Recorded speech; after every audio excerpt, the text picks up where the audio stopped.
war for these lands. In the shadows and the stories of the promised land. Now to take our place beyond.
Hello, everyone. Sorry about the delay. We had a bit of a struggle getting eligible rosters into this matchup. Some emergency substitutes, a mid laner who wasn't showing up.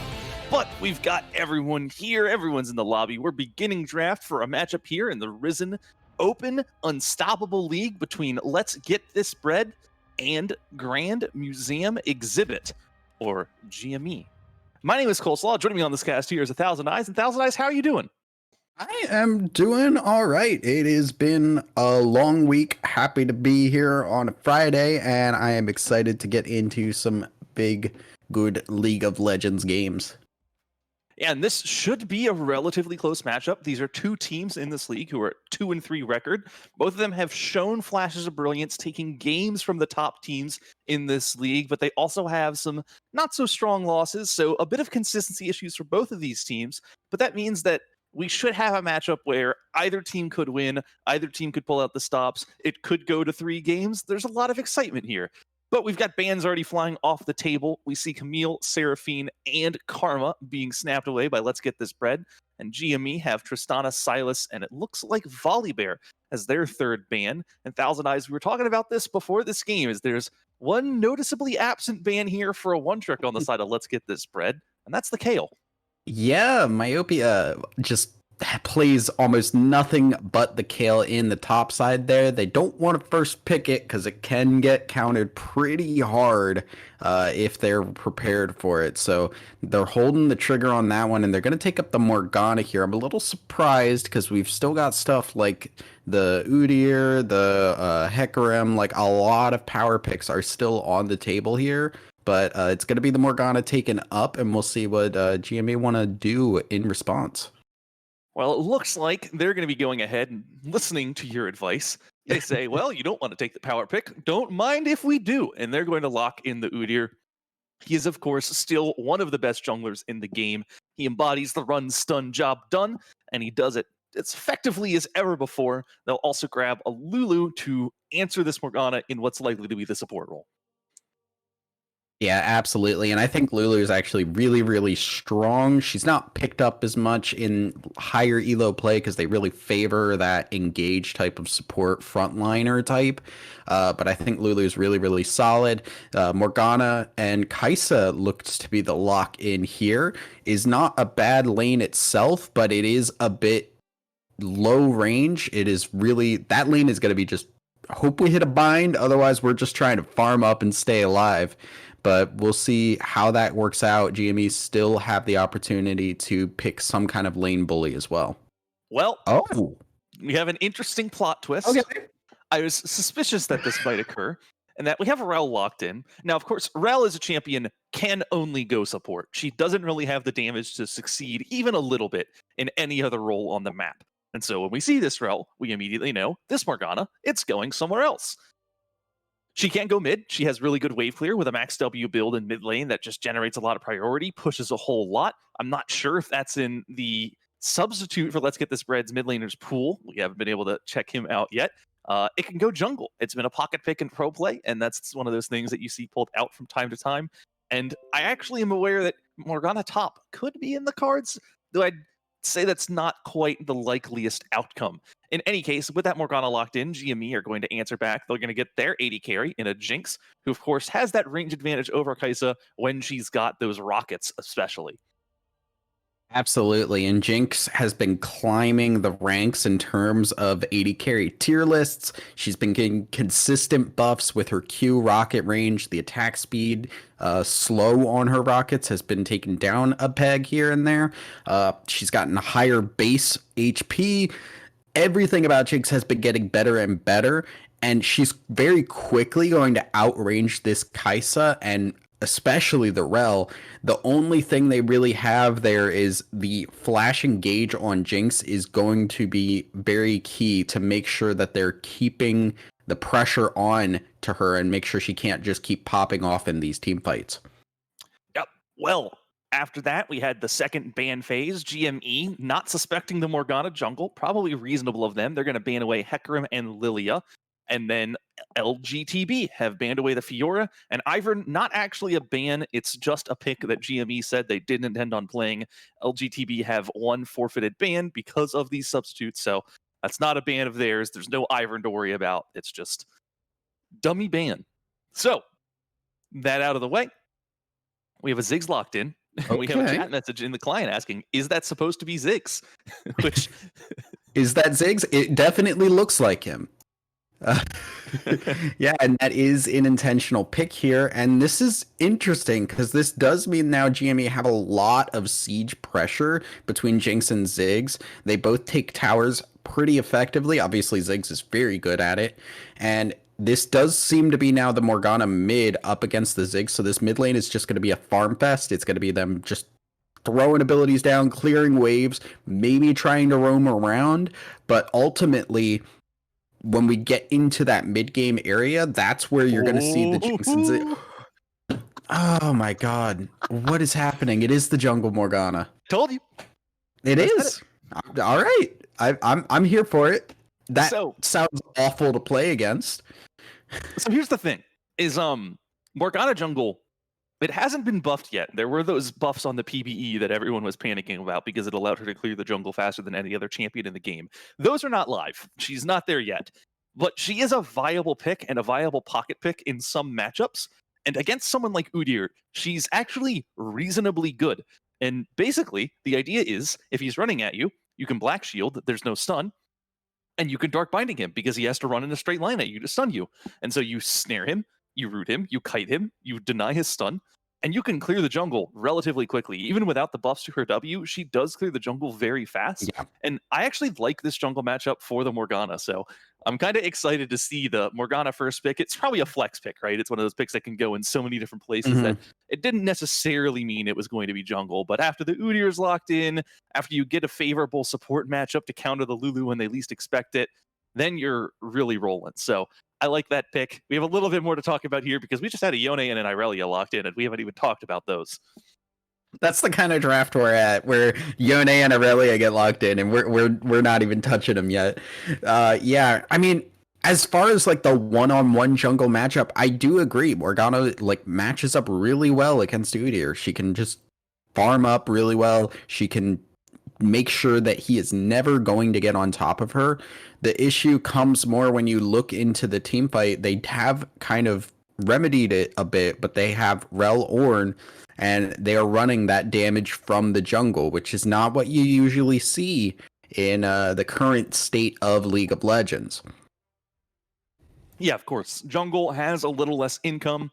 Now, that's an interesting difference with this level of play versus top level play, is that at top level play, jungle has much less gold relative to solo laners because high level challenger players farm their lane minions so effectively. They're so good at last hitting, they've dropped very few creeps unless they absolutely have to. In the jungle, you can't miss last hits. So as you fall down the ranks, the relative income of jungle goes up.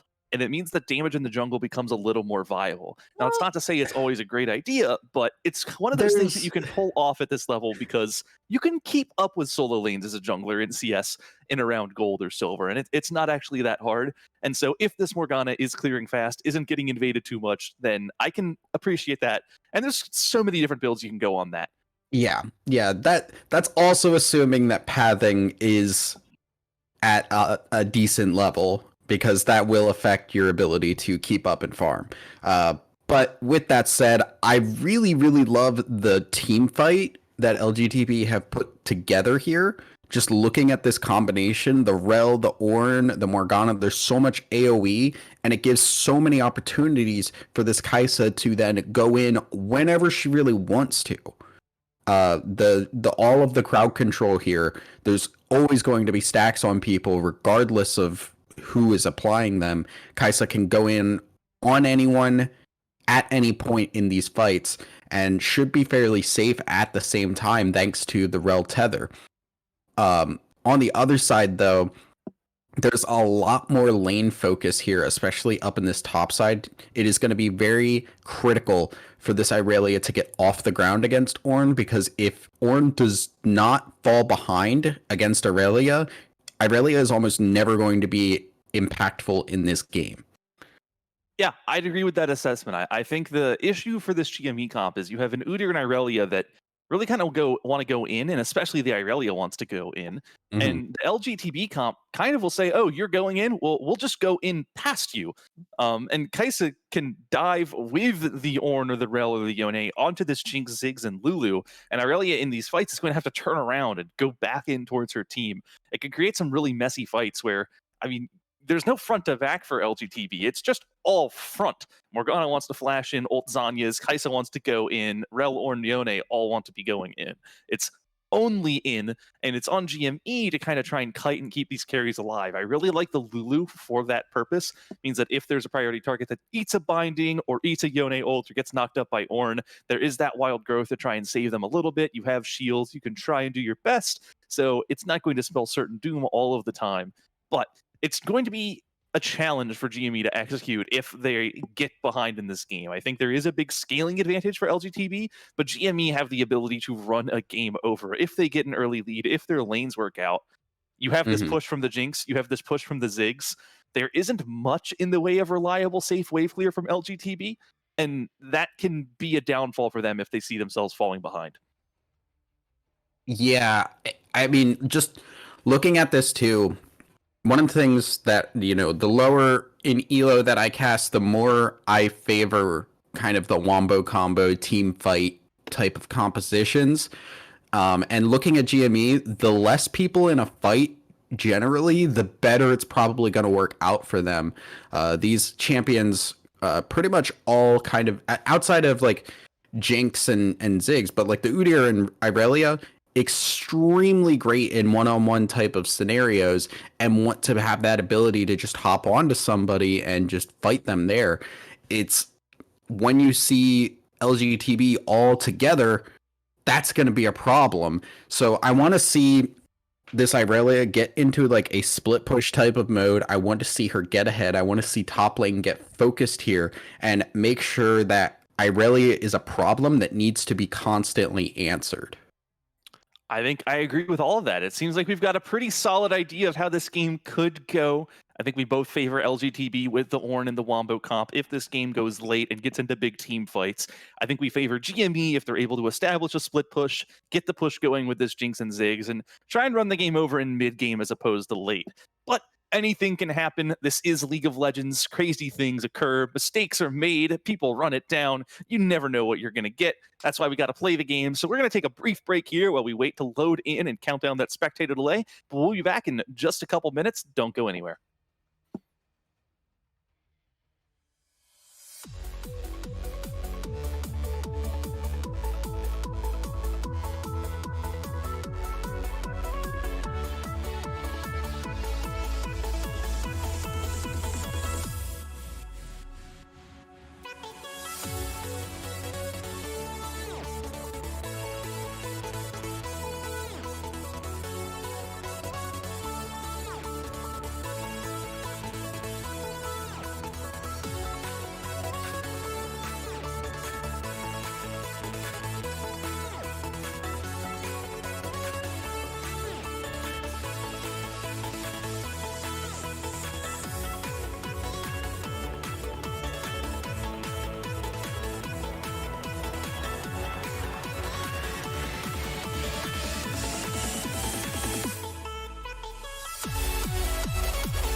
Hello, everyone, and welcome to Summoner's Rift here for Game 1 of Week 6 of the Risen Esports Open Unstoppable League. Got a matchup here between Let's Get This Bread and, oh man, I forgot the actual team name. It's $GME. They're the Game Stonk. That's what I'm calling them. They're GME. It's fine. Anyway, we've hit the Rift. We're level 1. Everyone's fanning out. Nothing too exciting going on. Looks like we're just going to make sure no one goes into the jungle, does anything too fishy. Yeah, it's just going to be a basic start here. I'll be curious to see where Udyr starts. Like we said, Irelia getting off the ground is very important. I would love to see Udyr start on that bottom side and move up to the top. The Morgana, I'm mostly just interested because I have not seen enough Morgana jungle to really have a good grasp of what her clear speed and health is. I know you said that it is good, and I believe you on that, but there is like a different level of grasping when you've actually seen it.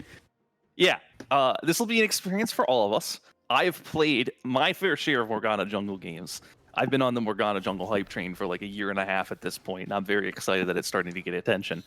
And you can see, I mean, it's the whole point of it is that her W, it's been a good jungle ability ever since they added the ability for the cooldown to get reduced when damaging champions or large monsters. That means that on blue buff, red buff, the large raptor, Gromp the big wolf, and the largest Krug, Morgana jungle gets a refund on her W cooldown. Every second it ticks, she gets a second off that cooldown, which means it has about 100% uptime. And with the inherent spell vamp in her kit, she stays relatively healthy. This pathing is already not great. Going to Krugs is really slow for her because she doesn't get the cooldown refund on the medium-sized Krugs, which can pose a bit of a problem. You have to auto-attack them both like 3 times to get the kill.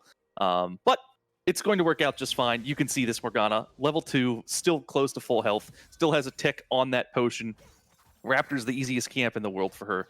We'll stop talking about this pick now because there's a lot of other stuff going on the map. Yeah, absolutely. And we are seeing just the lanes kind of work out as expected, pretty much. A little bit of damage getting onto that Jinx. Level 2 on the Rel. This is where you've got to start paying attention to her because her ability to lock down Jinx is very big. There is the flash burned already. Yeah, we see a level 2 engage from Kaivos going in, but it's going to backfire. The Ignite comes down. AP Buggy and Kiora now chasing down this Kaisa. They're not going to get the kill. It's just a trade of a couple summoners for both sides. We've got more trading going on in the top lane. Myopia hitting level 2 while that Irelia is level 3. So big trade there, going to force him down in HP, but he's up in CS right now, and with a wave crashing in, that lane's going all right. I'm a little worried about this Rel getting bullied out so much so early. Yeah, I mean, one of the things that I always talk about, Rel, is when you go in, you have to basically get a lot of damage or a kill, or you are going to pay the price in response to it, because walking out after crashing down on somebody is not going to work out well. And that was really well done by AP Buggy, getting the Eon, getting the vision, and just pumping auto attacks in over and over again to get this Rel extremely low and force the flash at the same time. Well, here's a bit of a jungle update for you. Is while you were talking about that, we did see the Udyr attempt to invade that Gromp. Both junglers had smite. It was Zek securing the Gromp, and the Morgana also got the top Scuttle Crab. So this Morgana actually ahead of the Udyr at this current juncture. I think that's an interesting thing to see. You know, you expect Udyr to be the fastest clear. Didn't end up getting that. We see another engage in the bot lane. This Rel is very far in, but AP Buggy getting very low. It needs one more auto. There's a flash from Platinum, but it does not get the kill. Now Kiora is trying to return the kill, going to get it. There is a ward in that bush providing vision. The Jinx gets excited, zooming away, trying to get to safety. Both junglers are running in. Kaivos is chasing into an Udyr. He does not want this fight, especially with no flash. But the stun, the flash stun coming in. It wasn't quite in range, but now the Udyr getting the Phoenix stance. Kaivos dashing out underneath the turret, going to survive. The Morgana not going to be able to get anything, and all the same time, 1v1 in the top lane, blowing Myopia's flash. Lots of fighting, trade of kills, 1 for 1. First blood going over to Kaivos on this Rel. Yeah, but the Jinx did pick up the kill on the other side, so that I think favors GME there, you get the extra money on the 80 carry. The 80 carry does get to farm then and back on her own terms. So unfortunately, Kaisa not picking up that kill, and a good turnaround there from Kiora. The Rel engage though, just God, that champion does so much damage and lockdown early on. It is terrifying, and you need to give her the respect. And I think the unfortunate thing there was that we saw Plataru flashing in to try to secure the last hit on Kiora, but the Ignite was already ticking, and before the securing auto could connect, the Ignite got the kill. So they did get the kill on the Rel instead. Unfortunate, because it cost a summoner, and then it left that Kaisa out of position and dead. And so that flash really not paying dividends there. It was a all right idea, just came a little too late, and then there were consequences, but not the end of the world. Here's an engage in mid lane. We see Van the Fish going in with the Ignite. Chase is going to fall. That's just a solo kill. Yeah, I was gonna bring up that it was a little concerning to see Ziggs already down that much farm when Yone's early game is not exceedingly strong. And just as I want to bring it up, the solo kill comes through. Van the Fish looking solid, and now top lane fighting.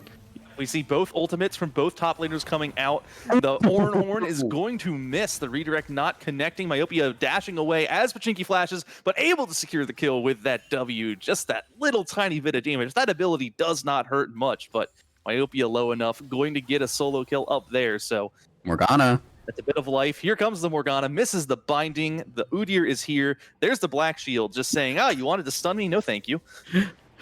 It's just funny to just watch him just pat Morgana on the back and then walk away. Just like nothing's happening there. Important to note too that Morgana's pool does do more damage the lower health you are. It's not generally important on support Morgana, but when you are building damage and maxing that W, it starts to hurt very quickly, which is why the W check in the bush was actually pretty crucial. But man, what a well-piloted Irelia there, getting the kill on the Ornn, dodging the Ornn horn by dashing to a minion and then flashing forward for that kill. This is a little bit of an awkward wave state up in the top side. Irelia should be able to get back and get some of that farm. Will be up ahead in a solid way. Yeah, you saw Outrage tanking the wave there to keep it just out of range of the turret until the next minion wave could arrive. Not a freeze, of course, because there were way too many blue side minions, but it kept the wave there long enough for Pachinki to secure some of those minions underneath the turret, keep that CS lead up, which is really useful. It's like just walking in, putting the pull down, and taking the caster minions. Yeah. Just tax. Gotta tax your mid laner. You're Morgana jungle. You got to be doing damage. That's the point. True. Yeah. It's going to be Leandry's first in almost all situations. That's really the best mythic on her if you're going to be going damage. There's a world where you could do something like Imperial Mandate if you were feeling really spicy, but I think Leandry's is core. If we're going spicy, I'd love to see a Shirelia's just zoom in on people from Fog of War. I feel like that'd be really interesting. But yeah, it should be the Leandry's. Will just double down on how much damage that W is doing and just become that damage over time mage Morgana way back in the old days always used to be known for. Yeah, and it's interesting too because there are really solid ratios on both her Q and her ultimate. Dark Binding, once it has points in it, once you have a lot of AP, it can do big boy chunks. You can get 500, 600 damage off that ability when it connects. So that not only does it leave someone rooted there until they get through their next 2 birthdays, but it also will chunk them enough that following up on that is really easy. In any case, we've got some plays happening. We see 4 people from the side of GME in this river. The dragon is up, and they're not doing it. I'm not sure why we needed 4 people to go take that scuttle crab, but we did. Oh, especially now they know that Morgana is topside right now. They know Morgana is doing the blue buff. That was a free dragon take, but now Yone. It's a gank onto mid lane. Outrage gets the stun. Van the Fish in some trouble. Going to try to ult out, but Outrage blocks it. Here comes the Ziggs ult. That's a kill. Very well played by GME. There's a counter engage in the bot side, though. Rel's going in, going to burn a couple flashes. They're not going to be able to secure the kill, but still a good trade for them. And what was that Kaisa flash? Existed. There's this fight in top lane too. Pachinki trying to get this trade down. Myopia fighting back, actually getting the better of that one. Pachinki has to dash out just to stay alive. The stun misses. This Irelia is very low and out of mana, but there's no one there to finish the job. Myopia gonna just have to pick up the wave. Yeah, Bramble Vest is a good item. That is pulling a lot of weight there in that top lane fight. Meanwhile, yeah, like on that bot side, really solid engage from Kavos there to get in, get the ult as you're crashing down, lock everybody down, and Kai'Sa's just free hitting the entire time, and that will end up giving the dragon over. Yeah, we actually see Outrage smiting it, but missing by just a little bit. Now he's a little too far deep. AP Buggy also in some trouble, trying to walk up to save the Udyr. The Dark Binding is going to connect, going to secure that kill. Van the Fish is on the warpath, seeing if he can get anything. He's not going to find it. It's just one kill going over the Morgana and a dragon, which gives a bit of a lead here now to the side of Let's Get This Bread. Yeah, and that's even more disappointing when you consider the fact that they had every opportunity to take that dragon, and they just kind of left it go, and that really cost them big time here. That Mountain Dragon getting onto the Ornn is going to help a lot come late game, and now Van the Fish just punishing this Zig super hard. Yeah, that's a ton of damage in a big trade there. There's not really a risk of a kill going down onto the Ziggs, but the next time that trade comes through, with that Yone ultimate coming up rather soon, that will be the kill. So got to be careful and respectful. I think you'd like to see this Ziggs maybe ulting a wave and recalling once he has teleport back up just to keep himself safe. You've already given up one solo kill. You're aware that you're down in this lane. You want to do whatever you can to avoid getting any further down is one of the keys. Yeah, most importantly too, now the lifesteal has come through onto Yone, so any kind of poke is going to be just healed up very effectively. Ornn now. Yeah, that's a dead Ornn. This is a gank on a flashless Ornn. Myopia can do what he can. He can dodge, dip, dive, and weave, but he is one Ornn against a Bear Man and an Irelia. There's no way out of that one. A well-timed gank, going to get that kill, going to get some plates on this top turret too. They should be able to get a little bit of pressure. We'll take a hot sec. Awkward wave placement there. Yeah, actually, no, with Ornn TP, they might not get plates either. Yeah, I don't think they will. They're just going to take the reset and back off. Oh, Alcove Gaming.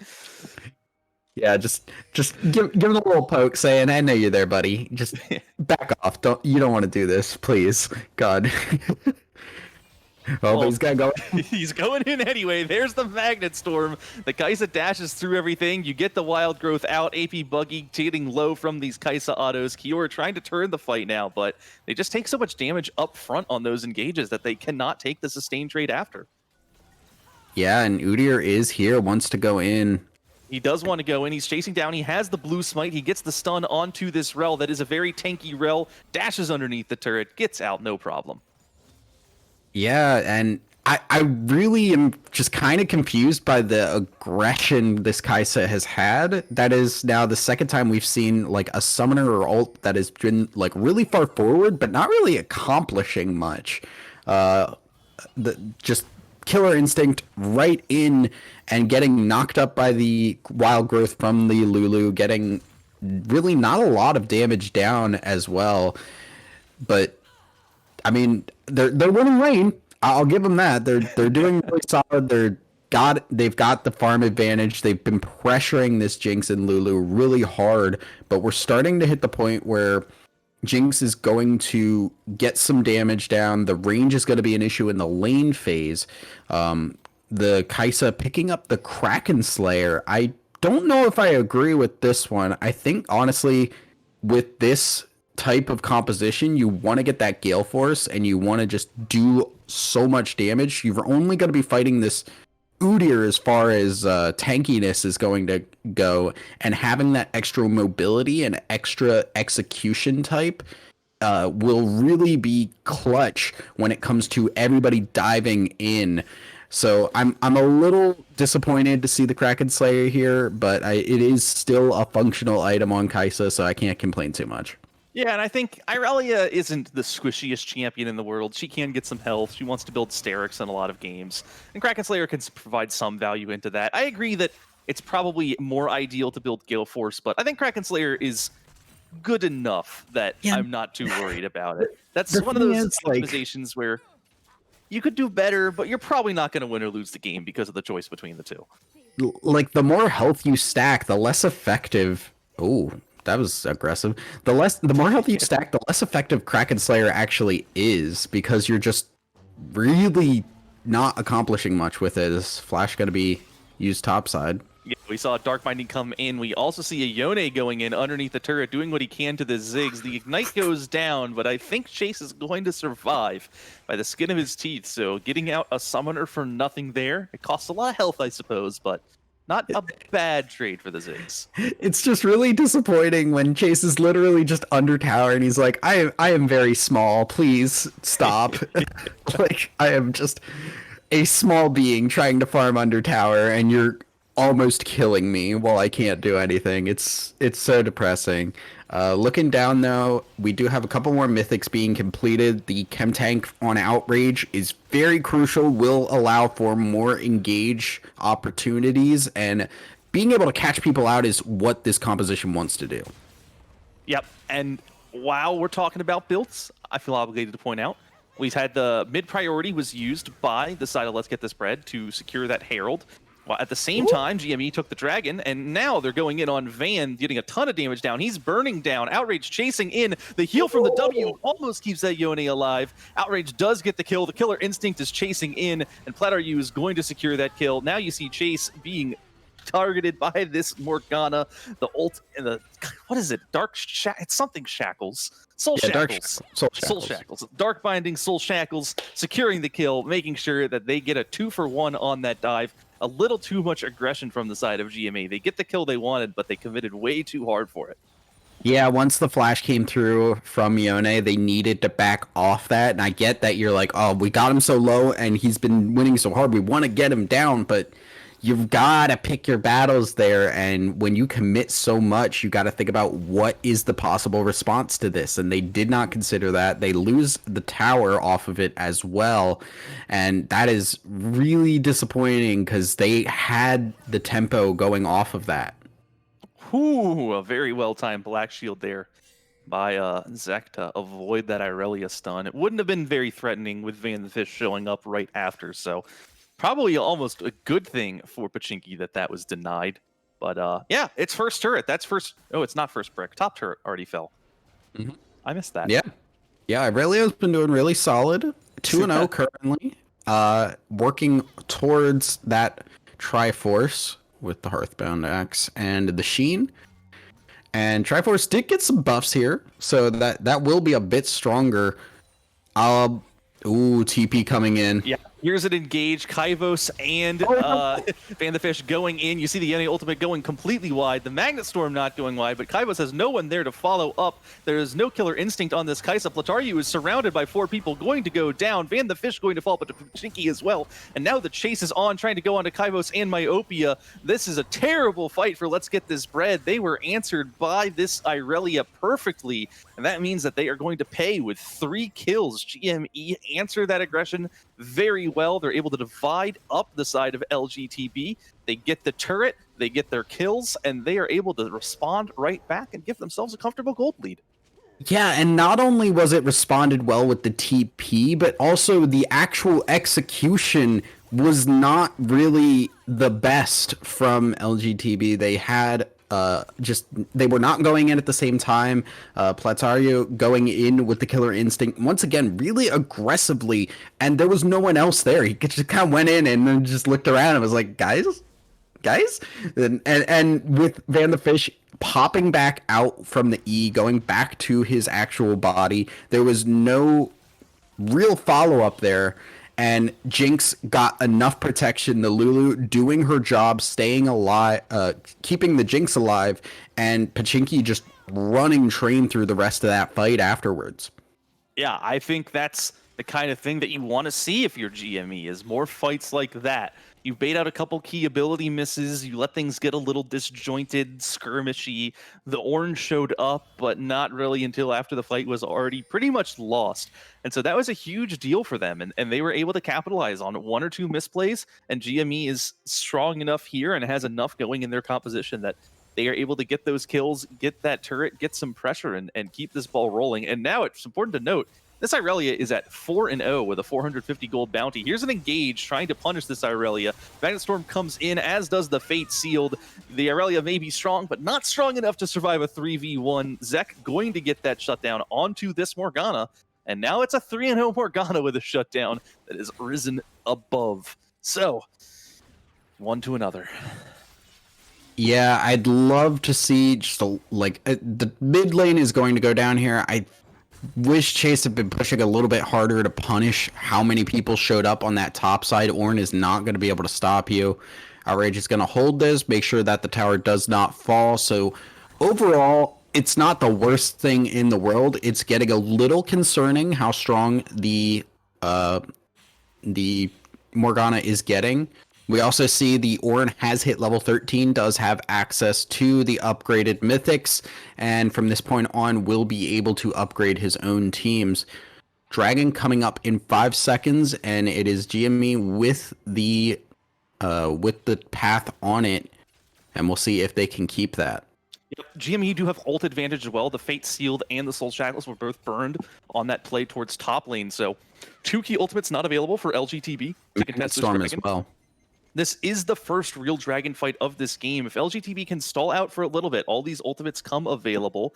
No one has started the dragon, so this is working out for them. GME did want to start this immediately. There wasn't going to be able to be a contest, but now they're on it. Now they're going to be starting it up. The ults are coming available. They're kiting this dragon down and away. This is the big 5v5. We're going to have to see who pulls the trigger first. There's the Ornn Horn, going to be redirected into 3. There's no follow-up. It's a little too far away. The Fate Sealed only connects onto Kiora. The Wild Growth comes in. The Magnet Storm connects onto 4. The Aurelius over the wall, but not going to be doing enough to save his team, but he is going to be getting 1 kill. He's going to be getting another. There's a perfect Zanyas from Zek to keep himself alive, but not until he comes back out of it. They're going to get the shutdown on the Morgana, but they're going to get the fight for the side of LGTB. They just wombo harder than the side of GME did. It's a really messy fight, but they secure it. They get the 4 for 2, and they get the dragon.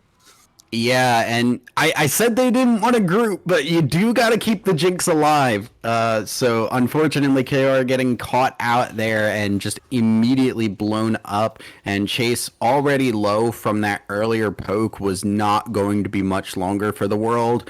But Jinky doing really solidly to actually stay alive as long as he did and give enough damage to try and turn some things around, but unfortunately not able to do so. I'm not off the GME train yet. I feel like they still have some opportunities here. We've seen a couple of really solid fights, and they definitely seem to grasp that if they can keep Jinx alive, they have opportunities to win these fights. They just need to make sure that they are kind of forcing the issue. They can't be waiting for the other team to engage on them. They need to catch people out. They need to get better vision around the map, and they need to start the fight on their terms when they can catch a single person alone. Yeah, I think that all makes sense, and I agree with you. It's at the point that it turns into a full-on 5v5 team fight with everyone already there on an objective. It's already a bad situation for GME. Here comes another fight. Fate Sealed's going to connect onto AP Buggy. The Wild Growth going to be used on himself to keep him alive, but that leaves Outrage high, dry, and alone. Now the Ornn Horn going to connect onto that Lulu. The Renel going to get the knock-up. So that is 2 more kills for LGTV, and they get exactly what GME needed to look for, which is a disjointed skirmish. Not everyone there, but they're the ones getting the picks. They connect with a couple key abilities. They turn their attention right onto this Baron. Now there can be a contest from a Ziggs and a Jinx. That's enough AoE. Jinx ult can steal. They send them in, but the smite comes in before those ultimates can, and that means that it's going to be LGTV's Baron. Yeah, the biggest thing about that fight was KR was on that bottom side when the Ornn had the TP. That is not who you want to have handling the Ornn when Baron is alive. I know it just came up, but you got to send somebody with that teleport to answer the Ornn. It cannot be the AD carry, or you will have fights like that happen. And without the Jinx, this composition is not going to be able to win any kind of fight. So that is what look to be the case, and hopefully we'll see if GME can actually learn from that mistake going forward. But Baron will be used, well, maybe not be used. Maybe they'll chase a Lulu around.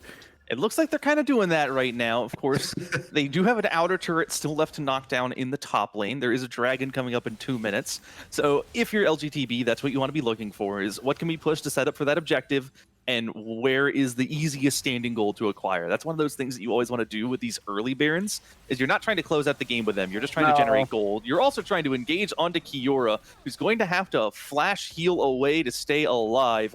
They're going to get that mid-inner. Now there's no Jinx to wave clear. Ziggs is off in top lane still while his base is getting sieged. So they're going to get some damage onto this inhibitor turret as well. Yeah, this Yone just constantly beating the crap out of people under their own tower this entire game. Outrage trying to keep the attention of the cannon minion here until Jinx gets back. Will succeed in doing so, but once again, just Jinx not being in the right spot. Yeah, and now we see this team, they're trying to siege with Baron. Now, of course, sieging into Jinx Ziggs is an effort. You can try. It's not going to give you that many dividends. I'd like to see LGTB trying to siege in lanes where there isn't a Ziggs. So if Ziggs is mid, then you want to try and get your top and bot waves Baroned up.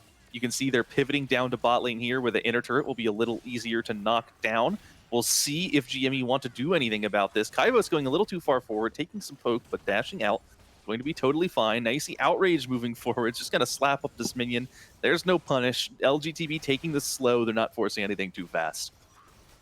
I think with the way they've been playing, that is something they can do. They don't really need to make something happen with this Baron because they've been able to win fights consistently enough.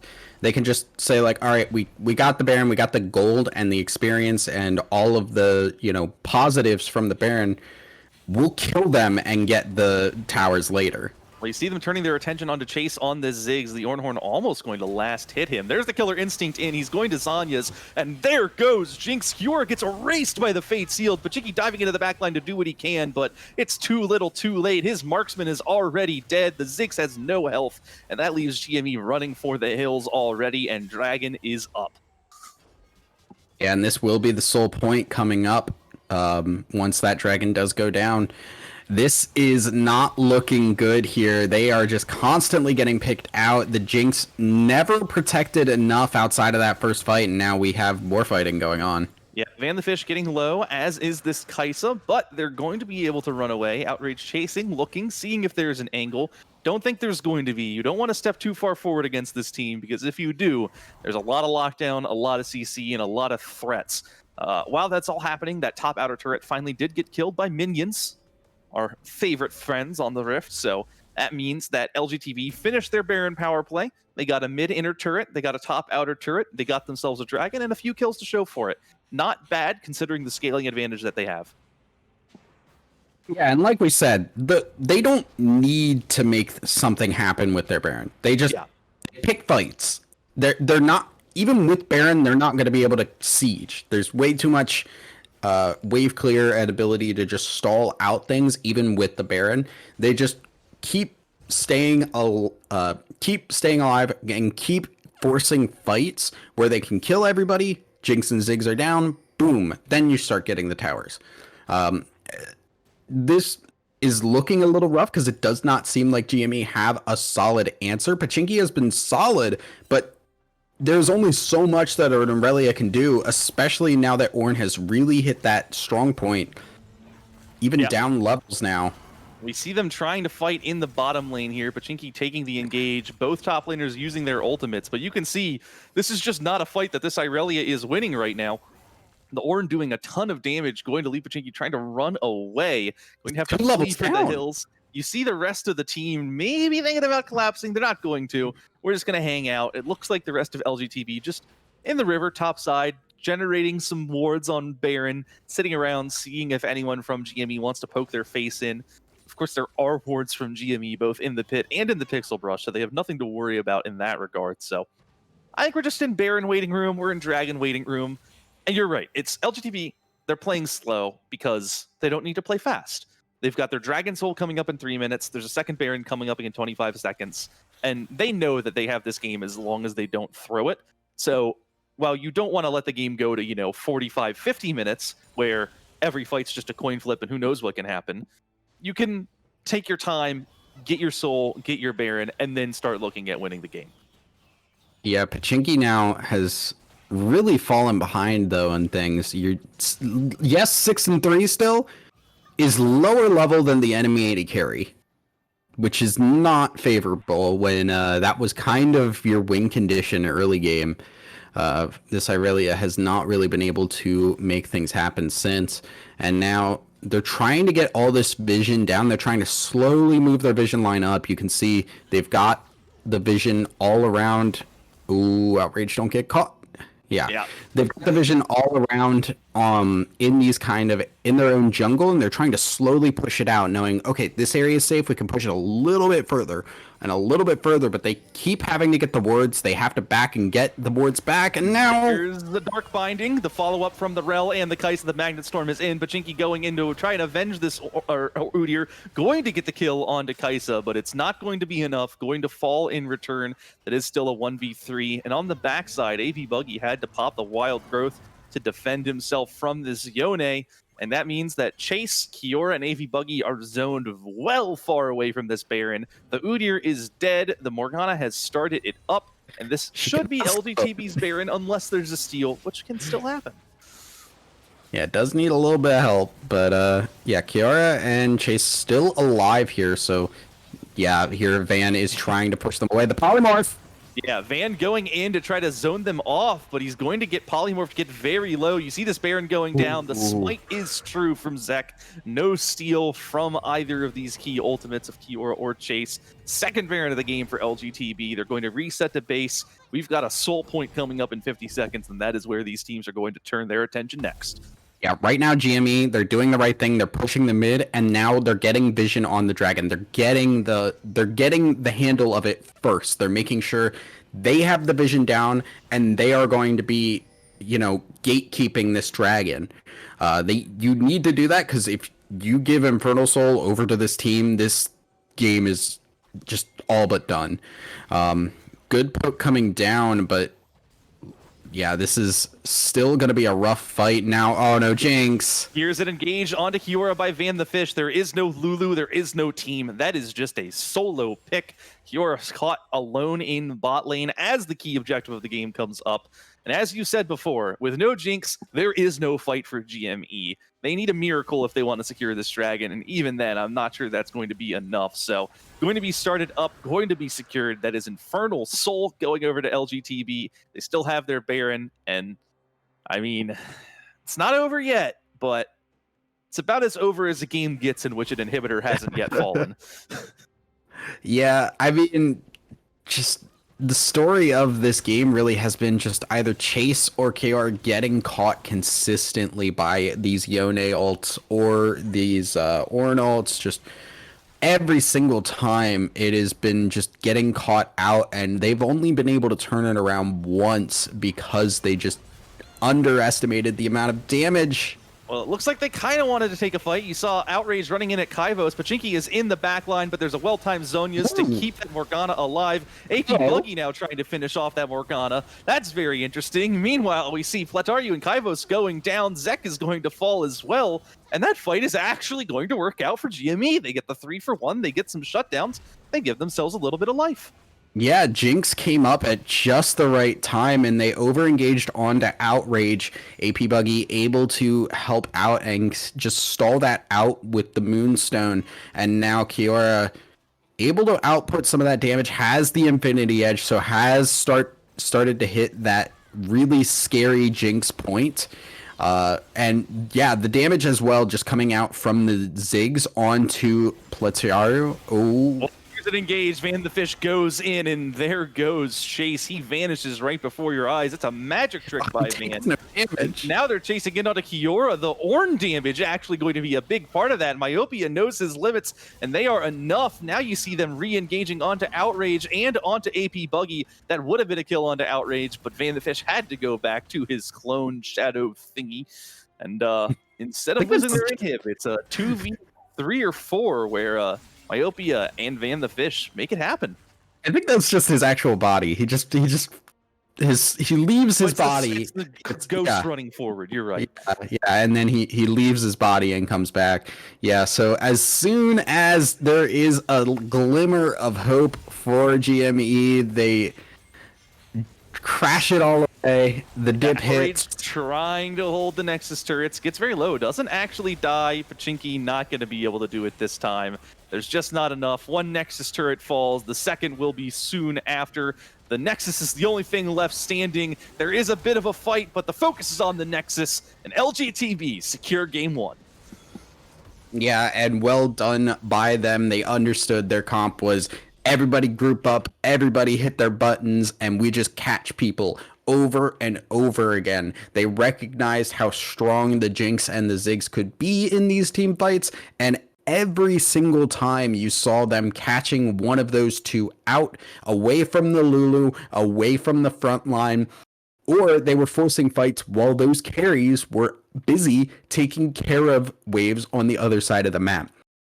Really well done by LGTB, and I'm really impressed. They really just kind of like pushed the tempo as hard as it needed to be pushed. Which at times was not at all, right? You know, just sit back and chill. Yeah, absolutely, and that takes some sort of just what is the word that I'm looking for? It takes a level of just holding yourself back that some people just don't get.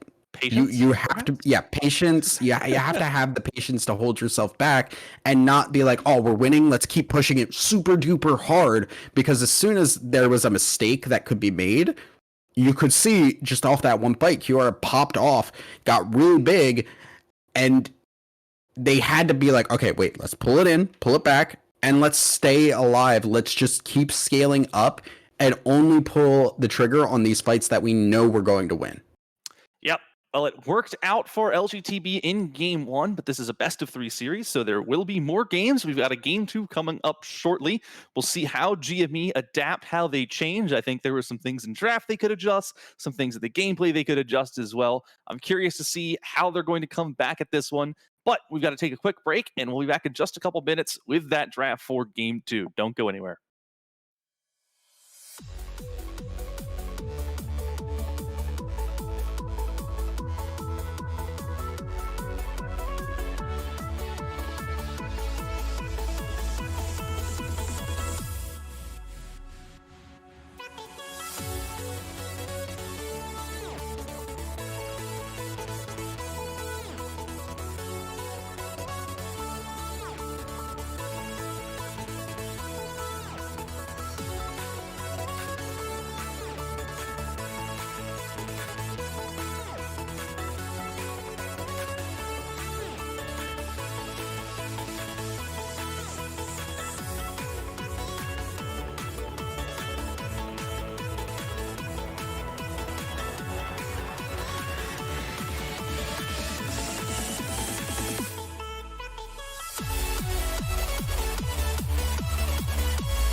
Take a moment right here, feeling like it's out gear.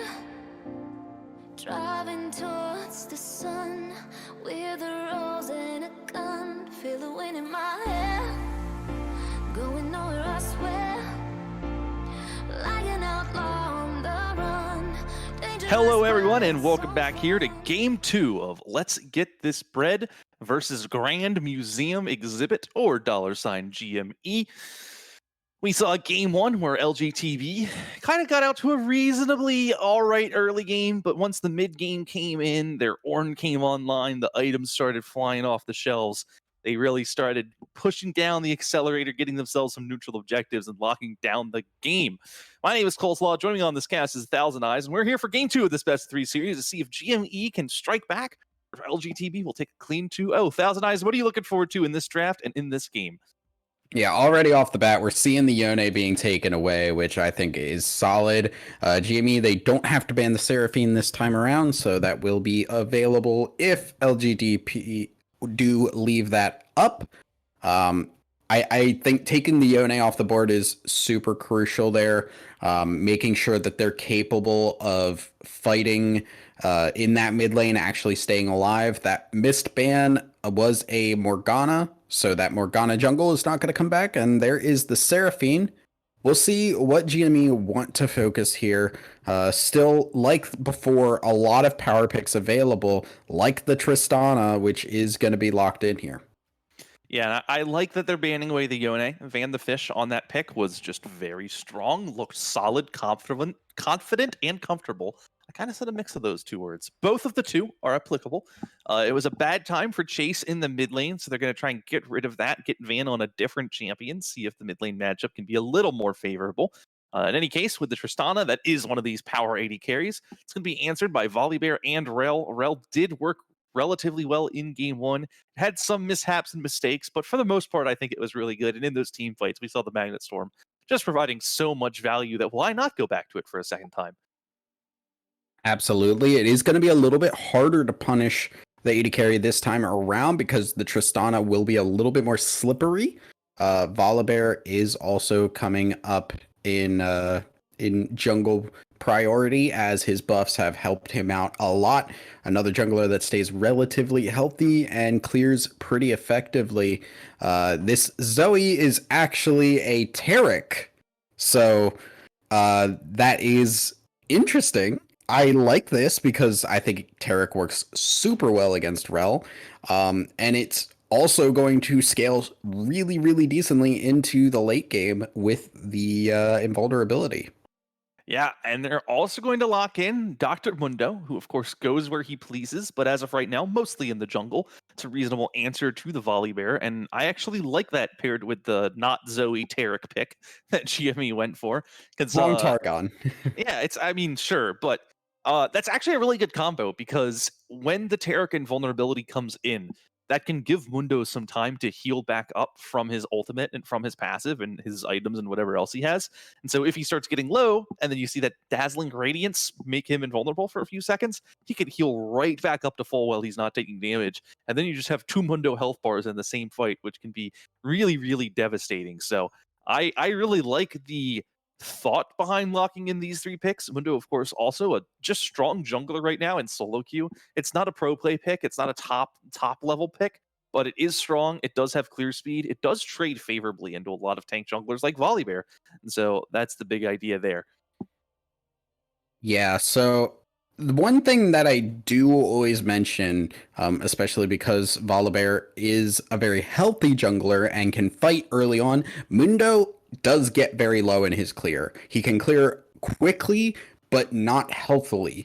Even with the fleet footwork, he is going to struggle a lot, and he is going to get low. I've seen many a time where Volibear clears, invades the jungle, finds a third health Mundo, and is basically able to just pop him very quickly. So that one is going to be something to keep an eye on. The Swain being locked in here is most likely going to be going in the mid lane unless they decide to throw more weird mage supports in the jungle and throw me off entirely. I can actually say that's top lane Swain. All right, That is a pick of Myopia's. It is too, baby. You've been pocket picked on, Thousand Eyes. The pocket knowledge always comes in. Myopia's champion pool is a unique one in top lane. The Kale actually not coming through in either of these two games, a bit of a surprise, but Swain, one of his favorite pickups, along with Vladimir. He likes playing AP damage in that top lane. And that means that they were holding on to this final counter pick for mid lane, of course, to keep Chase as comfortable as possible. Or sorry, not Chase. Chase is on GME. To give Van Yeah. the Fish the strongest lane possible. That's what I meant to say. I know what I'm talking about, I promise. Yeah, and I think after last game, that's not really surprising. Chase looking really, really solid, or Chase looked to struggle rather, and Van the Fish looked really solid. The Xerath as the counter pick to the Orianna. This is one of the few lanes Orianna struggles so badly against. Orianna cannot deal with long range poke in the early game. Her Q range is not exceedingly long, and Xerath can take advantage of that, poke her out, and Orianna's shield is not going to be protecting her much early. This is a lane that is once again going to be a big struggle, and last time Chase should have had the early advantage in that lane, and now he's going to be struggling even more so right from the get-go. Even then, though, I like this for GME because Yes. a lot of their problems in last game came from Van finding plays on Yone. He just always brought out his ultimate to get like a very edge of the ult tipper onto Kiora or onto Chase, and just kept picking off the Ziggs or the Jinx with his ultimate and finding kills, generating them. And this isn't really something Xerath can do. Xerath can't really get himself ahead quite as easily. He kind of just needs to play well, team fight well, pick up kills here and there. And then there's still a lot of pressure that a Xerath can provide, but Xerath doesn't just create kills in the mid or late game. That's going to need to come from someone else. You're going to need to put the weight onto someone else's shoulders, and the Xerath kind of needs to follow up on that. And so for GME to deny that from Van, I think gives them a better position. He was a playmaker last game. Xerath is not a playmaking champion. And so I think, though it's an unfortunate lane matchup, I think that'll work better for the game matchup. Absolutely. And the other thing that I like too is GME's composition is a lot more straightforward and simple. It is a pretty straightforward kind of push R, run at you comp, get the Taric ult down, get the Orianna to hit a good shockwave. Poppy can just run super deep with the Taric ult down. This is basically your bog standard front to back team fighting type composition. And you're not relying on Pachinki getting super fed in the top lane or, you know, the Jinx being able to pop off like last game. You're going to be getting a Tristana that's a lot more self-sufficient. The Orianna, which just always scales really well. The Taric is going to be a huge, huge point that they need to keep an eye on as the game goes later and later. But LGTB, on the other side, you got the Volibear that is going to be a problem early on. The Rel and the Jinx is going to be a lot easier to deal with than the Kaisa from the last game. And with how aggressive Plataru was playing that Kaisa, I'm a little worried that Jinx might get caught out here and there. Yeah, I think that's definitely a risk, and I think more of the damage burden is going to be falling onto this Jinx's shoulders in this game, though we see kind of the jungle and top lane swap for damage. There is a Mundo, a Poppy, and a Taric. Those are three very big, very tanky boys for GME. Or two boys and a girl, I guess, because Poppy's a girl. Sorry. But Jinx is the one that needs to melt them. Xerath is not going to meaningfully poke a Mundo. He's going to struggle to poke through a Taric or through a Poppy. Swain, of course, can do some damage to tanks. I'd love to see a Leandries on Myopia against this triple tank lineup. But Jinx is really going to have to be the one pumping out this damage. And if the side of GME is able to get on top of Lataru, able to continue to kind of exploit his aggression, then when that Jinx goes down, these fights become so hard for LGTB. I think that's a pretty clear win condition for GME in any given fight is find Jinx, get on top of her. She doesn't have an enchanter to give her shields or heals. She doesn't have like a Lulu with wild growth. It's only kind of CC that LGTB have to offer to try and peel for this Jinx. And CC won't stick on a Mundo who has a ton of tenacity, or Poppy who Mhm. builds Merc Shreds because she's laning into a Swain. And that can make this a very tricky matchup for LGTB to play. Yeah, it's also worth mentioning that this bot lane is much more Kaora favored. You've got the Tristana who can just always jump onto this Jinx, on top of the Taric who can just push E as Tristana's jumping in to hit the stun. Even if Rel does hit the CC to lock Tristana down, Jinx is also not going to get super far away, and the burst Tristana has in the early game is something Jinx does not have an answer for. So this bot lane can get very explosive very quickly if Kiora is able to pressure this Jinx effectively. Well, I think that leaves us with the last lane to talk about, and last lane matchup in the top lane. Now, I will be the first to admit, I have no clue how Poppy Swain top lane goes. I can't say that I have seen it. However, just theory crafting in my head, this seems to be something that Swain will do pretty solidly in. One thing that is a little weird is Swain in melee matchups means he can't really hit his E effectively. Poppy can stand in the wave and avoid that, but that does then put her at risk to the shotgun fingers. So it's going to be a weird kind of back and forth if Poppy wants to be ahead of the caster minions, but doesn't want to be in range of those shotgun fingers until the time is right. Swain is fairly immobile, so Dr. Mundo can make some early ganks up towards that top side. Swain will not be able to farm with his abilities without pushing the wave, so that is going to be a problem if Myopia is constantly pushing and Outrage is paying attention, and Pachinki and Outrage can tag team take this Swain down. Yeah, I think that really is going to be the name of the game. I think this Swain ult is actually probably the single most important ability in this game. If that's not available for Let's Get This Bread, then I don't think they have an easy time winning a full-on team fight.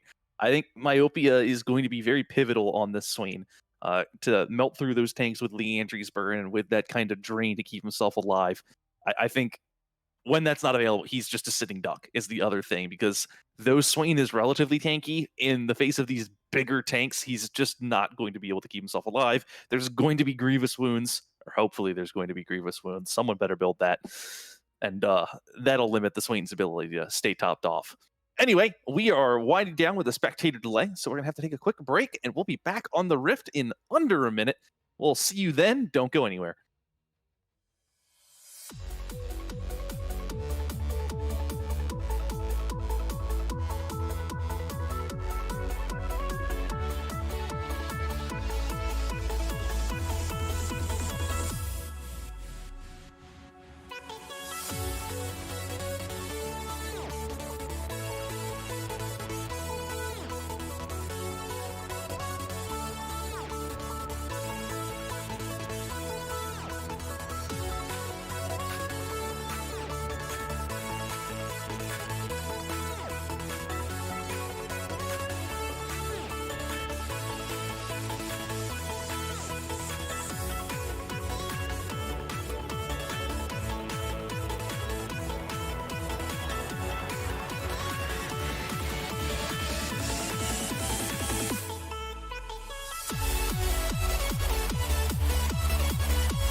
Drift here for Game 2 of this Week 6 matchup in the Risen Esports Unstoppable League. That's a lot of words. It's like turning into the Daenerys Targaryen, Mother of Dragons, Breaker of Chains, Khaleesi.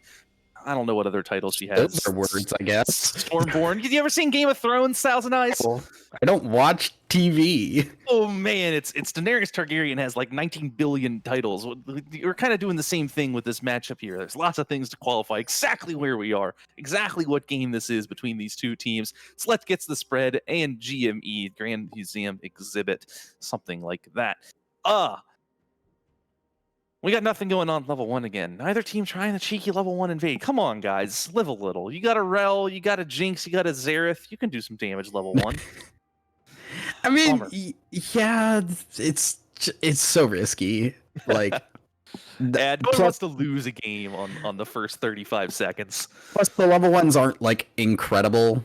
No. Like, you're not you have the Rel and the Taric, and those are the only two that have, like, very strong level 1s. I mean, Jinx with rockets can do a lot, because any kind of reliable AoE wins like the full-on 5v5 scrap pretty hard, but nothing. We're fine. This is how you should play it in most situations, unless you have scouted your opponent really well and know their tendencies and try to capitalize on them. Just YOLOing an invade always kind of seems to backfire, so neither team wants to do that. We've got some standard lane assignments, standard jungle pathing, most junglers getting leashed on their bot side buff, so they'll both be clearing towards top lane. We may see a tussle or a fight towards that top scuttle crab. You mentioned in draft, Volibear should be the stronger one there. And did we say something about Swain having a tough time hitting E's in melee matchups? Because Myopia way out early in this top lane.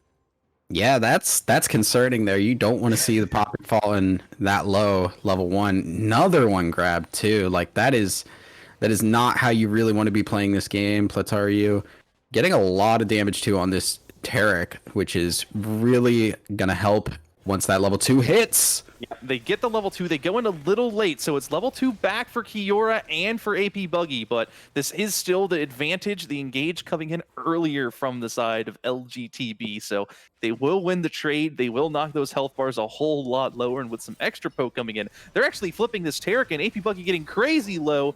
There is an Ignite burn, but it's not going to be able to get the kill. Plataru not going to be able to finish it off either. Heal from Kiora just in time.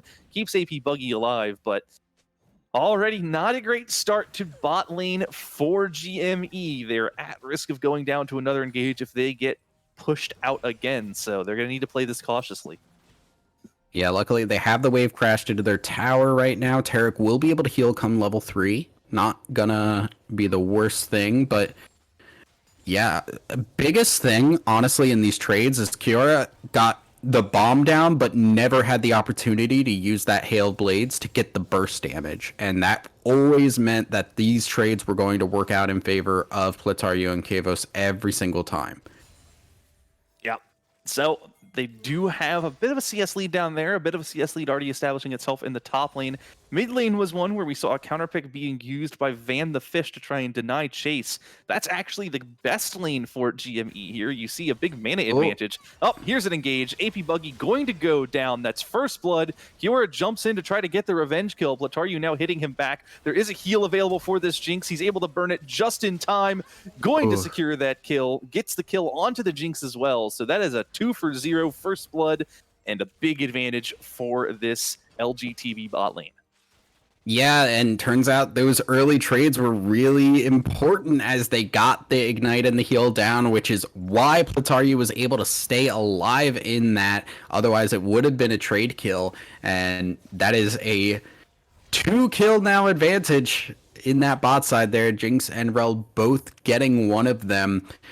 Jinx getting kills early is always just terrifying. She starts getting off the ground. She has the Noon Quiver already to match the Tristana push. This is not a good look already for GME. Yeah, and Jinx is kind of LGTB's answer to these mega tanks on the side of GME. The Jinx ahead means that she will be able to melt through this Mundo, melt through this Poppy, melt through this Taric.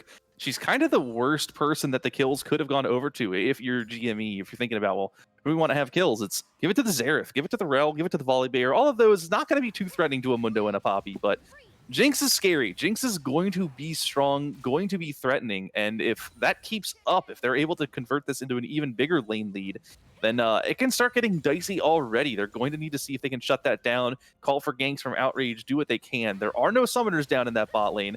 Meanwhile, in top lane, Myopia having to flash away, but he's going to get solo killed. Played. And Pachinki picks up the shield to keep himself alive just in time, despite the huge minion wave. I think Myopia was expecting the minions to do it for him, but nope. Well played by Pachinki, and that's a solo kill top lane. And Yeah, I thought that was actually a little bit too aggro there, but Pachinki, knowing how much damage that combo was going to do and hopping onto Myopia, punishing how pressured that he was trying to do. Oh, no! Oh, the knocking Kiora out of the jump. Perfectly played by Kaivos. AP Buggy running for the hills, but the W from Plataru going to secure that last hit. And that's another kill onto the Jinx, Thousand Eyes. Getting even more concerning. Money, baby, let's go. Jinx is rolling in it at this point, and that's going to be another wave pushed in, another back coming through. They got the Poppy off the ground, but already looking like Volibear's going to try and have a say about that. Yep, you see Pachinki blowing that Keeper's Verdict to just knock that Volibear way out of there. We see a bit of a dive coming in from this bot lane. They're a little too deep. Pachinki now teleporting, but the Jinx trap's going to zone him away. You need to get out of there, Plataru. What are you doing walking down again? Here comes a teleport from, I think, Myopia to try to come in. The Xerath R is going in. One more hit onto Kiora will secure the kill, but he's able to dodge it. Pachinki, meanwhile, sets up a two-man shockwave, gets low, runs out. Myopia's ult not going to finish off a kill, but going to get the health bars low enough that everyone on GME just has to run away. It's no one dying, lots of summoners and ultimates burned, and just everyone says, all right, that's cool, we're good. Yeah, we'll try again next time.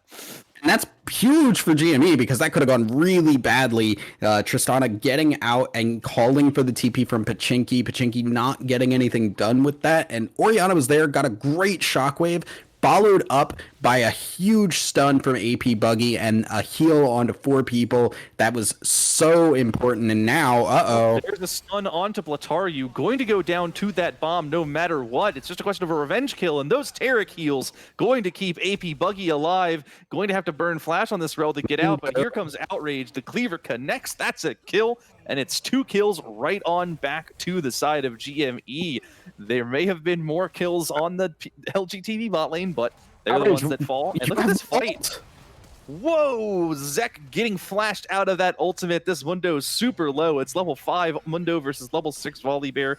Oh no! Not sure about holding that ult long enough. Here comes the Xerath. That Q going to finish off the kill onto that Mundo. So they do get one on the return side of that. And now you see Van trying to chase harder. There's no mana on Kiora or AP Buggy, so this Xerath can kind of keep walking.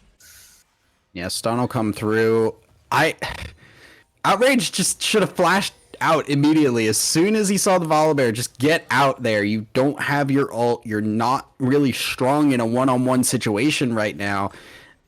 I don't get why you stayed that long. That's gonna give the Ocean Dragon, and most importantly, it's just gonna give all of that tempo they had just earned off of a huge play in bot side right back over. Yeah, and it gives a kill to Van. We said that between draft and this game, when we were talking off the air, our philosophy on this Xerath pick is that it's not great in this game, but if it gets ahead, I mean, being ahead is always good. So giving a kill over to Van after his dominant performance in game 1, I think, has to leave LGTB feeling good about that. I mean, he's going to need to be fed to be super impactful, but I mean, 1 kill before 10 minutes on Xerath is already well on the way towards that, and with more team fights and more last hits coming into Van, he might become a menace too. So they're getting the kills on the right people here. Not only are they getting the kills, but they're also getting the farm onto everybody. Every single lane doing very well in farm and punishing their opponents just super hard. Chase, yeah, this sucks, man. This just sucks. He's just eating every single skill shot. You hate to see it. And here's a trap set in bot lane. This is 2 level 6 versus level 5 in level 6. The engage comes in. There is no dazzling gradients, but there is the magnet storm connecting onto 2. Kiora is going to jump onto Plataru to try to return the kill. There's not enough damage. They've been focusing this Taric, who is still very tanky. AP Buggy walks forward for the stun. I'm not sure he wanted to do that necessarily, because Now he's in danger. The W goes wide. Here comes Outrage on this Mundo. Kaivo's getting very low. If a cleaver can connect, that's a kill. Outrage picks it up. A little too much aggression, a little bit of poor target selection from LGTV, and GME capitalize on it and get themselves a kill right back. Chaos, you cannot walk that way, Chase. Here comes Van. He's auto-attacking. He's going to pop the Arcane Barrage to try and secure the kill if he can. Maybe. No. I have come to the conclusion that both of these teams hate color casters because I am never going to be able to speak in this game. Just action going on nonstop. And yeah, just like you said, poor target selection there, allowing for Kiora to just kind of pump some damage down in return, and the Taric didn't even die. Pachinki... it's fine. They're just hitting each other. Yeah, he's taking a lot of minion damage here. Yeah, that's a ton of minion. He's still taking minion damage. Pachinki, stop! Oh, jeez. It's just really risky with the claw there. It was ready to grab, and now mid lane gonna be taking even more damage. Yeah, this will get 2 plates. They're not quite going to finish it off. It would have been better to hold on with that Herald, but turret getting low. Nope, not going to go down. Yeah. They're going to get it eventually, though. They've been getting consistent damage onto it, and I have no doubt that it is going to be full plates going over. Van the Fish already ahead by a sizable margin, 1,300 gold up, and now on bot side. Yeah, you see Kiora jumping in, dropping the Buster Shot to blast Plataru away. Now you see an Angry Bear and a Rel coming in. There's a Flash Stun onto Kiora, a 2-man Magnet Storm. The Dazzling Radiance is coming in. That's going to allow Kiora and AV Buggy to get out to safety. A nice 2-man stun going to help with that. So though they get a little low, they're able to burn more ultimates than they they burned 2 ultimates. Trade of ultimates. But they soak some pressure. That's what happened. We're good. Yeah, Cosmic Radiance is just a really long cooldown and very crucial come team fights. You never want to use it to get out of a gank. You want to use it in team fights to basically confirm a win because there's just a 3-second window where you're just not taking any damage. So unfortunate that they had to use it that way, but they do stay alive, and that is the important thing at the end of the day. Yeah, I think when you bring up that cooldown, so that is a 150-second cooldown right now. So it was used with 90 seconds left towards a dragon, and that means that there will be a full minute with this Cloud Dragon up and no Cosmic Radiance on the Taric. And that is kind of the benefit of that gank. With no Taric ultimate, that dragon fight will be much more favorable for LGTB. And if they can get anything out of Myopia here, like this Swain ultimate, they can maybe return the fire. The Poppy Slam does not get the stun, so Myopia healing up from his ultimate underneath this turret. You see the Mundo has to flash out. The hook does not get the Poppy back into the turret. It would have been a kill, but instead it's a lot of ultimates burned and no one going down. Yeah, unfortunate, did not get the stun onto Myopia there, and Chase basically just going to have to cede this tower. First tower going down, pre-14, all plates down, and that is a big Seraph boy. Ready, Pachinki, you gotta leave, buddy. Yeah, he's running away. He's taking a turret shot. Myopia on the chase. The hook does not connect, so that Poppy going to get out. It's interesting. We saw this Swain use teleport to the top lane. There's a TP advantage on the Poppy now, so if Pachinki can get the recall off and then teleport down to this dragon, it would be a 5v4 for GME. And you see them diving onto Van the Fish. He uses a good flash to get out to safety. The flash cleaver from Outrage not going to connect, so Van the Fish going to stay alive, but he's going to have to go back to base, but not before LGTV secure that dragon. So no fight, bit of a distraction run by Van to make sure that his team could sneak that dragon out from underneath GME's noses. Outrage is caught. Yeah, Outrage is very dead. Yep. Let's see how we do it. Mundo's dodging, weaving, getting ulted on, getting stunned, getting hit. Oh, they killed the Xerath. Goodbye. Yep.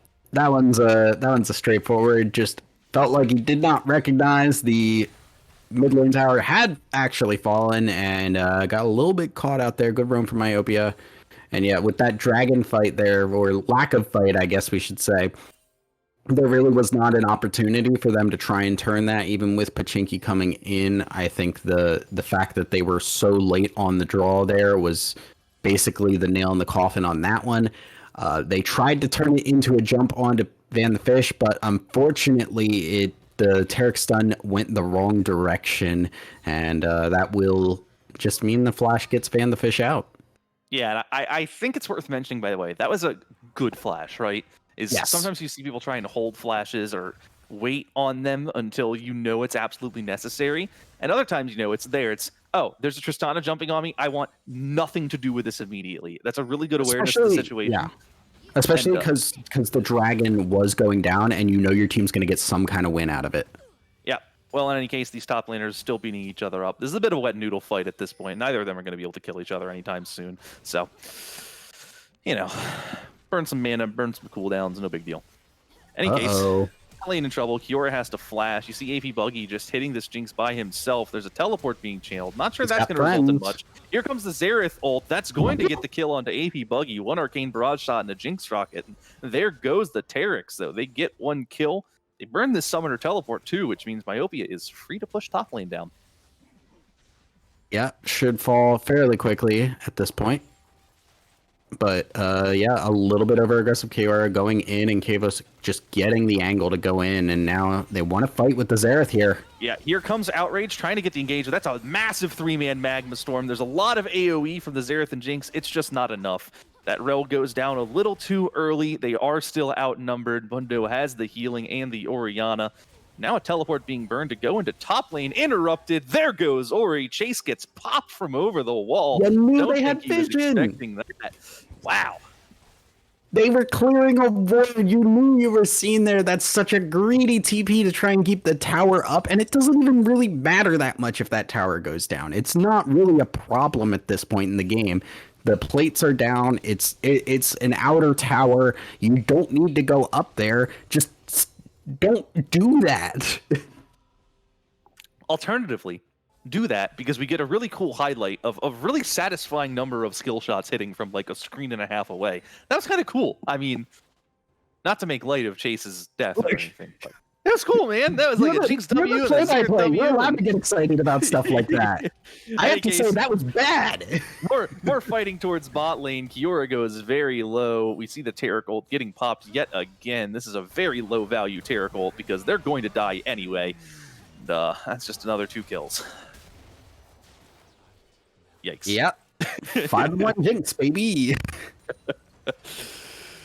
Well, this leaves LGTV with a 5k gold lead, a couple dragons.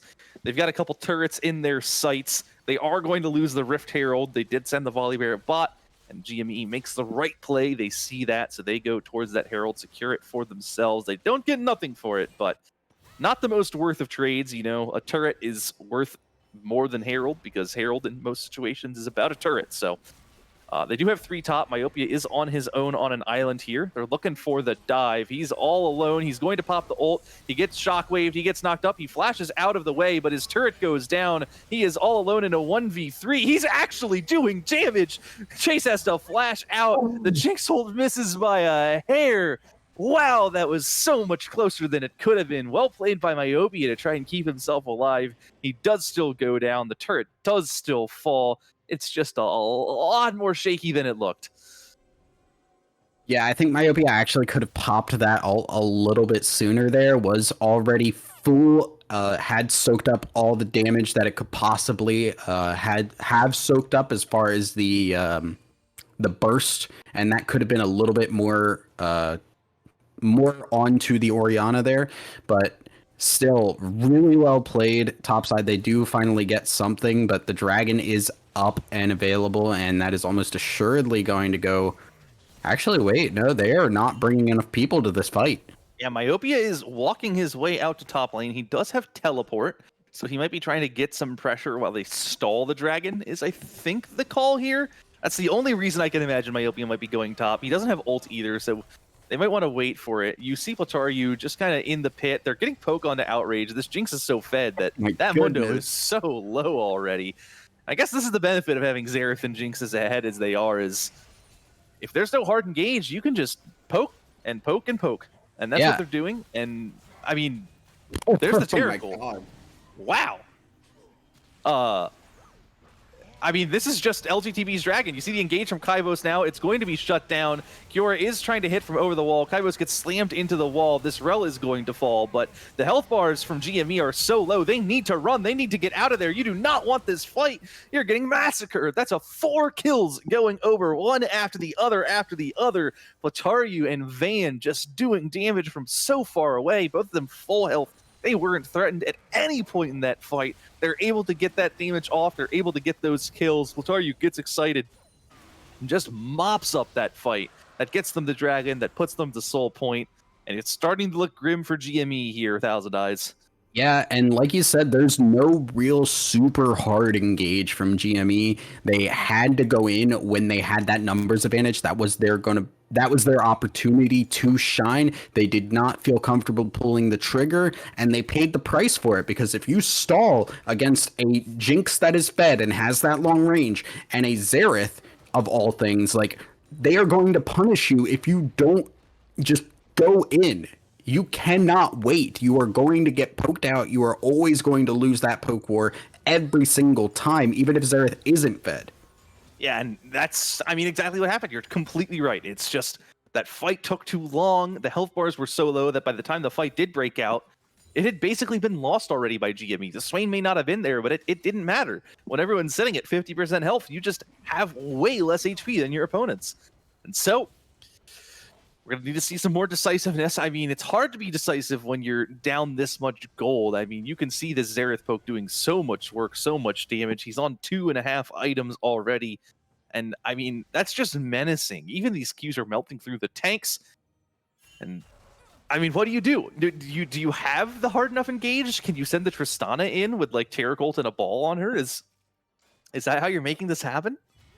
That feels like one of the only options here. What they need to be doing is getting vision and trying to control that vision. They have the Orianna who can scout ahead with the ball. That's a very effective tool that they should be using here. This could be a fight that they should be going on. Yeah, Pachinki goes in. He's going to get a 2-man shockwave onto Kaivos, but the re-engages here. Xerath is firing away. That's an excellent Terrac ult to keep AP Buggy and Pachinki alive, but Myopia is going to hit the hook to secure the 1 kill. There's a Xerath securing the kill. And there we have Jinx killing off the Orianna in the river, Pachinki running for his life, and Kiora wasn't even in that fight to begin with. This Tristana has to run away with full health and full mana because he was not there. He's going to jump onto Myopia. The Swain does not have R. This should be a win for Kiora if he's able to make it happen. He jumps in. He gets that. It's consolation prize, though. Finding 1 kill while the other team takes Baron.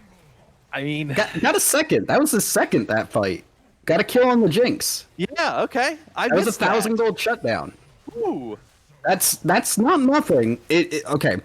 Overall, the fight is still a win for LGTB. They got the Baron. They got 3 kills to 2. It is a win in that sense. However, getting a kill on that Tristana, getting 1,000 gold, very important.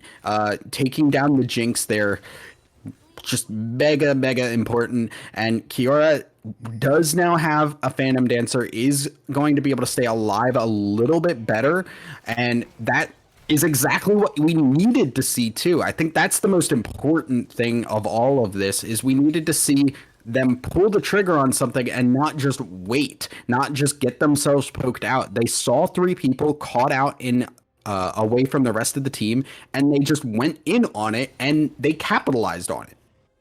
Yeah, and so, I mean, you get your shutdown, you get another kill, so it's not the worst fight ever, you know? They ended up trading, I think, 2 for 3, right? It did lose them Baron just because of the way health bars were at the end of the fight, but it's a sign that there's hope, right? Is if you can get a fight where you're trading 2 for 3, it goes a little differently, you can trade 3 for 2 instead, you repeat that process, get yourselves back in this game, get some gold, there's still some more shutdowns to collect, and you can be right back in it. The concern, it's 3 dragons to none. We have a soul point coming up in a minute. They're going to need to keep executing like that, keep executing perfectly like that every fight where this dragon comes up. Yeah, it's worth mentioning that the fight, if you take the Baron out of it, the fight actually gold-wise was favored for GME. They did get the win on that, but now top lane is fighting Myopia, actually not doing a whole lot of damage to this Poppy at this point, and yeah, that's going to be the ult for nothing. Both? Yeah, I'm not sure I agree with that use of Demonic Ascension with Dragon coming up in 30 seconds. I think you got to realize that. Oh, Tarek, no, sweetie. Oh, AP Buggy, dead. Very dead. Extra dead. That's a big problem too, because he's going to be down for the dragon, and they need that Tarek ult if they want to have any shot of winning a team fight. Yeah, and that Tarek is still dead when Dragon spawns, so this should be LGTB's barring a steal. This time they're the ones with the Jinx, so there is no like ludicrous lasted objective damage. They're actually going to engage and take a fight onto Outrage. This window running for the hills. He has the healing going. He's going to get smote by Zek. You see the Xerath firing from a mile away to secure the rest of these kills. But Chinky gets last hit by that Super Mega Death Rocket. The Jinx is excited. One more auto onto Kiora will do it. Two more autos. That one didn't crit. That one did. Going to get the triple kill. Going to get the dragon. And I mean, it's not game, but 1,000 dies, I think, with that fight, it may as well be, yeah. Yeah, just watching the Tarek walk up with nobody left alive. Like, guys, I'm here. What happened? Just the equivalent of the guy with the pizza coming in to the apartment and everything's on fire. Just like that. It's just like, guys, what happened? Yeah, so unfortunate, but not unexpected, as when you're down 4v5 and you're down already in gold on top of that, it is gonna be a struggle to do anything. And I think the best call there would have just been to back off and not try and do anything in that situation. Yeah, and that feels so bad, right? You're looking at the 4th dragon, Infernal Soul. It's the call to give up Infernal Soul is not a fun one to make. Sometimes you're like, you know what, we got to try anyway. Looked like maybe they were fishing for the miracle steal of some sort, and it was just the engage onto Outrage. Left them high and dry and in an awkward position. They end up losing the dragon, so now it is LGTV's game once again. Their Baron has timed out. They didn't get many structures with it, but I think they'll take their Dragon Soul and be happy. Yep. And now we are just basically going to be waiting for the push to come in. It is going to take a major mistake from LGTB to throw this game away. And yeah, you can see just how awful it is. Fed Xerath is one of the worst things to play against. It is so terrible because you're just constantly running for your life and you are at the whims of the enemy's mouse if you're gonna live or die. Yeah, it's oh boy. That's a kill. Wasn't ready for that one. Got me off guard. Super Mega Death Rocket finishing the job. I mean, we were at what, 1.5 screens away. We're going to like 3-4 screens at this point, where the Arcane Barrage and the Super Mega Death Rocket are like, you dared be on the. It's right at the Arcane Barrage. That's like Kog'Maw ult.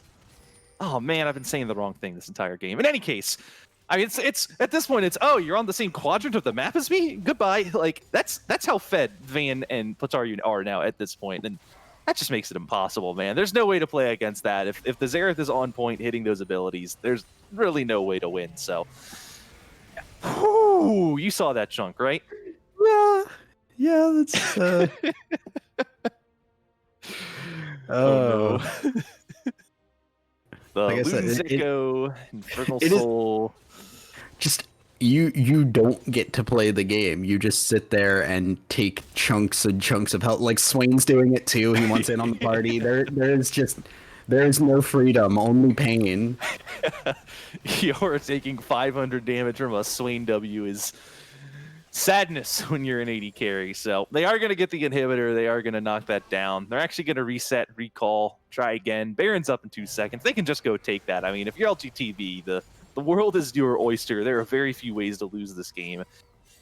Looks like they're going to reset. Reset? Not reset? They can just do Baron. There's no need to wait. There's no need to recall. Go do Baron, guys. Come on. Yeah, well, they want more items so they can do more ridiculous amounts of damage so we can all see it and go, wow, lots of damage. It is lots of damage. It is lots of damage. I mean, look, it's working. It is really Monkey working. Brain see HP bar go down fast and say, ooh. Here's an engage. We see it onto Pachinki and Outrage. It may be the 2 tanks, but they're still getting low. Kiora, meanwhile, just gets solo killed by that Jinx off the side. Super Mega Death Rocket picks up a kill. Swain gets one, denies the possible pentakill, but it is still a triple.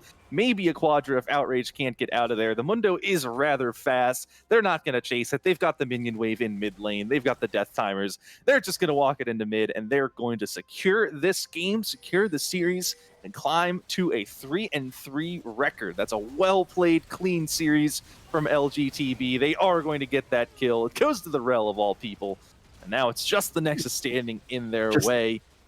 Just got to give the Rel one. You know, you did your job. Here's a treat.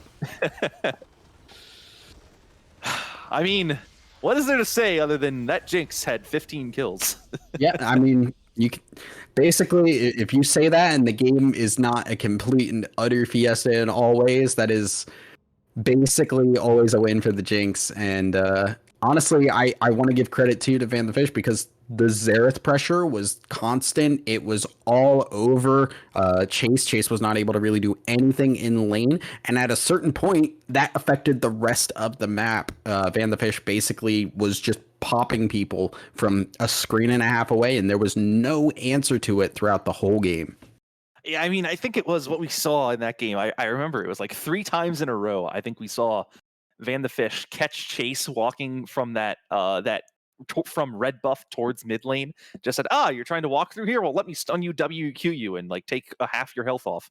And that happened like 3 or 4 times. And it's just the Orianna was not allowed to try to roam, not allowed to enter lane, and it made life difficult. There were tons of kills going on in bot lane. I mean, this was a game where just both teams had everyone in bot lane all the time, but it was Jinx that got out to the earlier lead. It was Jinx cleaning up those fights the whole way. It got Plataru so far ahead that though we had a bit of a scaling advantage on this Poppy Mundo Terra comp, they weren't really given the opportunity to scale. And that leaves, I mean, Series MVP 1,000 Eyes.